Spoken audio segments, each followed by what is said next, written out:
are pretty new here and would like to be paired with someone who kind of knows what they're doing?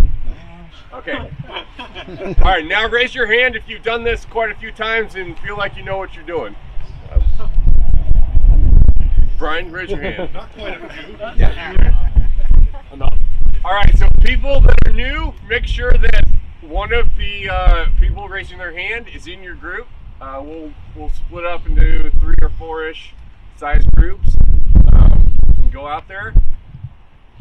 Everybody's in your group. Make sure they also come out of the forest with you. We don't want to leave. We want to take the trees out, not leave the people in. So buddy system. Buddy system. Make sure that everybody who goes in comes out with you. Most important thing. The Forest Service has allowed us 3 trees a person. So don't collect more than 3 trees. There's a lot of us going out there, and I just don't want to overstep our bounds in that degree. So general practice, we're looking mostly down at the ground. We want to find something within the first, foot at least. It's got to have some interesting movement. I like to look for things that have had a hard life, whether that's getting washed out of a creek, getting knocked over by another tree and did some interesting movement, growing in a weird way for a rock, something like that. But we're looking for things that are not just growing as straight as can be 20 feet up in the air. Again, this is your kind of sweet spot. And then you want to really look at how big of the trunk at that, 1 foot to 2 foot range that you're cutting. I like to say for every inch of the trunk, it's a 10-year process to get it to be a finished tree. So if you have a 2-inch wide trunk, that's probably going to be a 20-year process to get it to a finished tree, heal that wound. So take that in mind when you're thinking about what trees to collect. That can be sped up if you've got some low branches that we can use instead of just waiting for new branches to emerge. So any low branching is a really benefit to the collection as well. Those buds will help it push in the coming spring, and it won't have to regrow everything from scratch. When we collect it, if you see an interesting trunk that you like, you want to get down, you want to start looking for the roots. So clear the soil away around the base of the tree, look at what the roots look like. The best thing is if there's roots spread all the way around the tree and they're all about equal size. A lot of trees aren't going to have roots like that. They're likely, some of them will have a really, really big root, almost the size of the trunk. That one we might want to pass on and go for a different one. But what we're really looking for is we want to start to see some feeder roots close into the trunk, the little fine hair-like roots close to the trunk. If we see that, there's probably a good chance that that tree will survive the collection process if we can get it out of the ground. So then, if we decide the roots look good, the trunk looks good, we clear away the soil, we see some feeder roots, we can collect it. That's when we start to dig it out and see what we can do. About 6 to 12 inches away from the trunk, you want to start trenching around, see what you have. Use a shovel, pick, whatever you have. And then we have to start seeing where the roots are holding it in the ground. And one by one, we're going to start cutting those back, and the tree trunk should start moving a bit. You can rock it to get to underneath there might be a taproot that goes straight down that we have to sever. We can use bypass pruners, saws, shovels, whatever you have, do that. Any questions about the collecting process before we get going? Anybody have? None? All right, easy. Wrap it up. Oh yeah, sticking stuff. Thank you, Chris. When we get it out of the ground, the best thing to do is to have a trash bag, to wrap the root ball in a trash bag or something similar. And then we want to compact that some way, whether we're wrapping it really tight or we're using tape or something like that. But what you don't want is you don't want to be hiking out of the forest and that clay or rocks or whatever is bouncing up and down on those roots and just breaking all the roots off. The fine feeder roots are really sensitive and we need to protect them. So if we can compact it, wrap it up tight with tape, then that will survive very nicely on its way back home. It's like a pot, basically. and then you put it in your pack or under your arm or over your shoulder or however you can, and walk out of the forest with it eventually. We'll probably have to go out as a group. I will sometimes stash trees, so I don't have to carry it the whole time. If it's on the path back, I will carry it down to a good place, stash it there, go back and get my pack, and keep going if I'm going to go collect another one. Remember that whatever you collect, you have to carry. So, you know, if you're going to go for a tree this big around, you're going to have to carry it. It's going to be super heavy. And you're going to have to carry it around your yard too when you repot it and do the spring shuffle and all that stuff. And when we're in the forest and you see a 100-foot tall tree, that's what you're comparing the tree you're looking at. It's going to look a lot smaller than it really is. So just remember, they all get bigger when you take them home. They look a lot bigger on your bench. So don't let your eyes get too big out there. All right. I'm probably going after pines. I go higher up in the woods. Mike, what are you going after today? I'm probably going to look for some pines, oaks, maybe serviceberries, probably also in the higher spots, but a lot of the, like right where we're parking, there's a lot of the lowland, like American hornbeam, so, you know, there'll be stuff with people in a group and they want to collect some different things. I think we'll have an opportunity to, you know, hit a couple different spots with some different species. Yeah. Okay, let's start splitting up into groups. Mike, would you go over there? Brian, over there.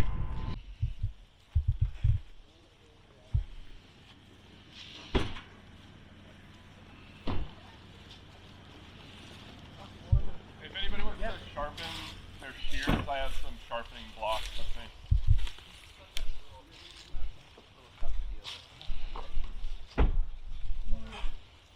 Pretty good groups.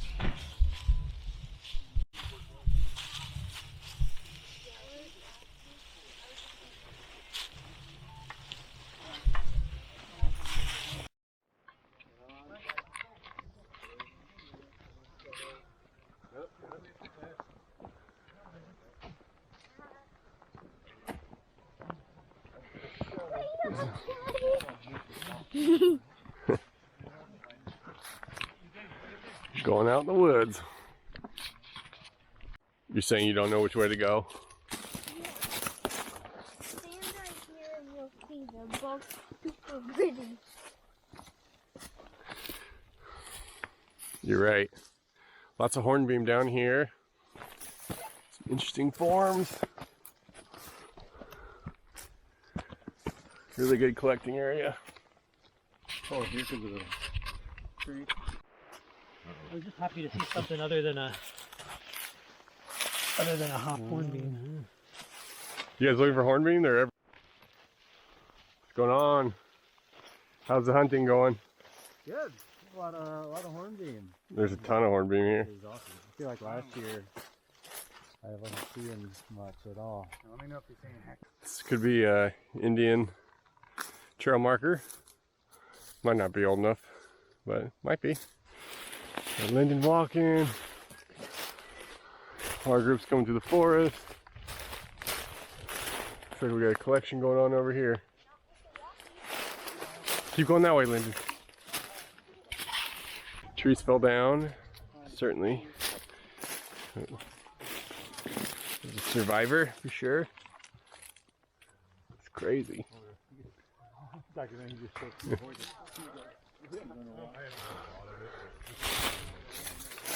Nice little bend low in that one. Do something with that. This looks like a...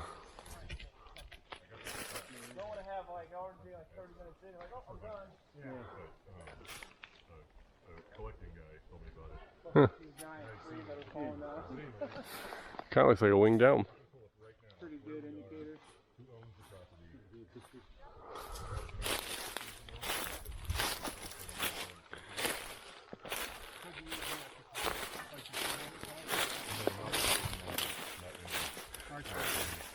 Oh, we got a big boy. You don't have to Who's getting this one? Me. Your own permit. Not if you're in Mark Twain. Oh, okay. Stick your finger through that. Is that right? Pretty much In Florida, they have naturally small leaves, but Really? yeah. That happens a lot in the South in general. I'm gonna be Like, there in April. I read that elms, like American elms, are like that too in the South, right? Sometimes, yeah. Must be the Because heat. it's so hot, you don't need to have big leaves, I guess, right? Or It's so true. sunny. Yeah, Yeah, you they lose too much water from transpiration. Yeah, So. the ones that would have big leaves would die because 3-person collection. Lucky I have it.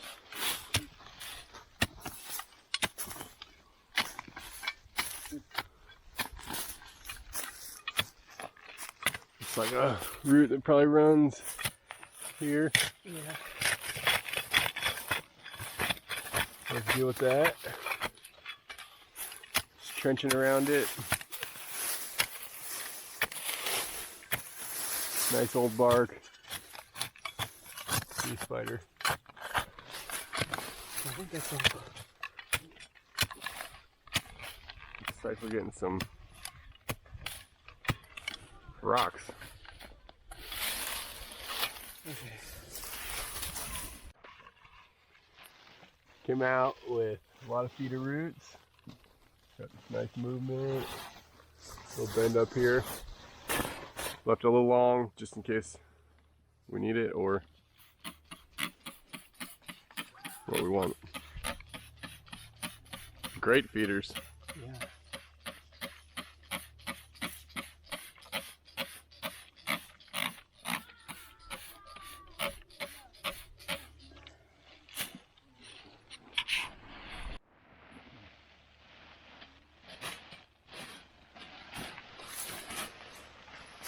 Big way you hand that tape over there. Yeah, please.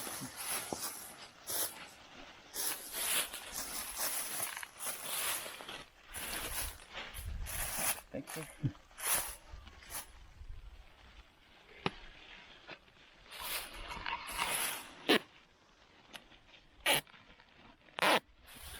Wrapping it nice and tight so the soil doesn't break off the roots.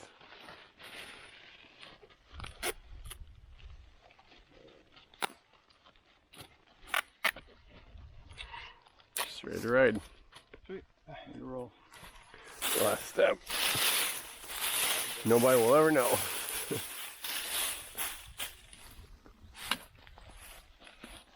Alright. Got a note, got a. Hornbeam. Now.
an old box. It's got a few wires in it, which I might utilize. This is how I build them. I can put some screws in if I need it.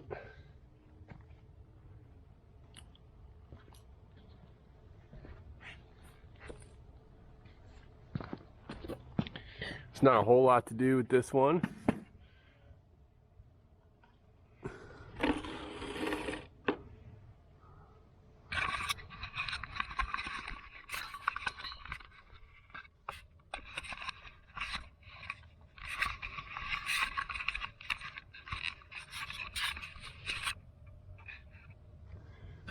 First thing I'm going to do is put some pumice in.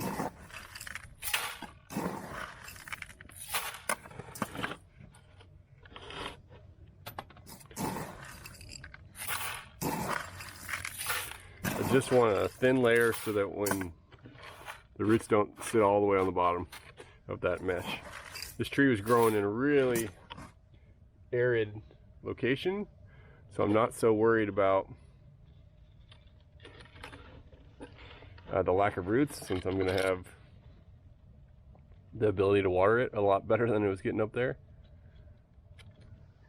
But I am going to try to retain as many roots as I can. That's why I'm using this gigantic box.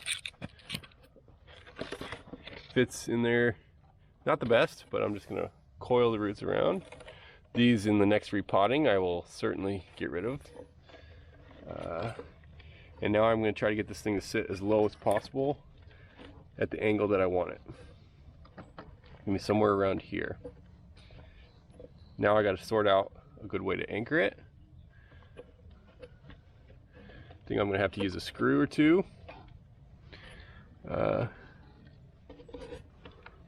We'll see.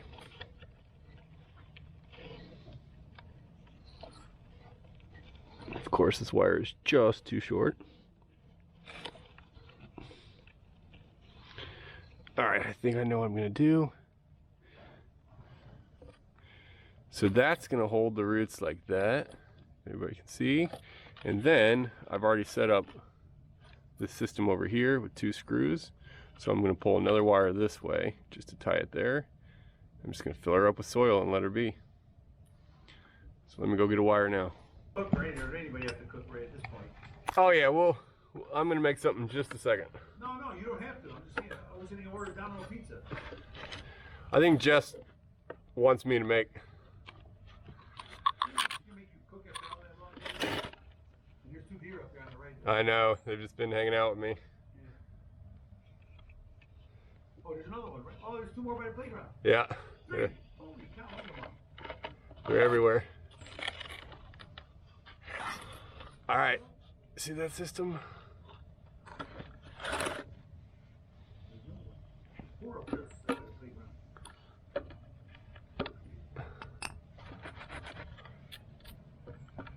It's pretty stable. At some point I might want to try to fix the roots. But right now, this is the angle that I would like this tree at. It's going to be, it's hard to see the bend in the bottom. There's a bend in the bottom. There it is. And then eventually, it's going to be kind of a windswept look. But for now, I'm just going to fill this with pumice and get this thing some much needed water. I might even do this with this.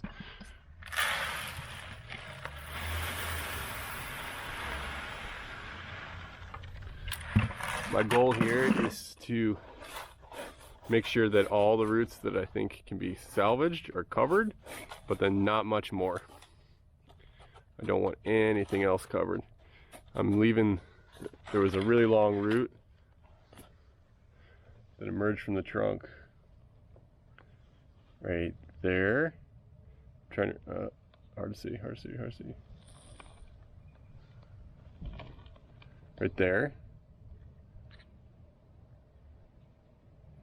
I'm going to try to preserve that by covering it with soil. However, at the next repot, that will certainly be cut off. This pumice is not sifted whatsoever. It's just straight from the bucket. And I'm not worried about sifting it because of the bottom of the container. It's so open that all the fines will just come right out after a few waterings. Right. Last step. You can see all the fines washing out. It's good for the aeration of the soil.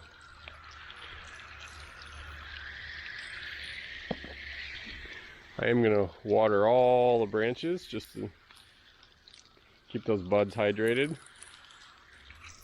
Pretty good day collecting. I'm happy we went. Got some really good stuff.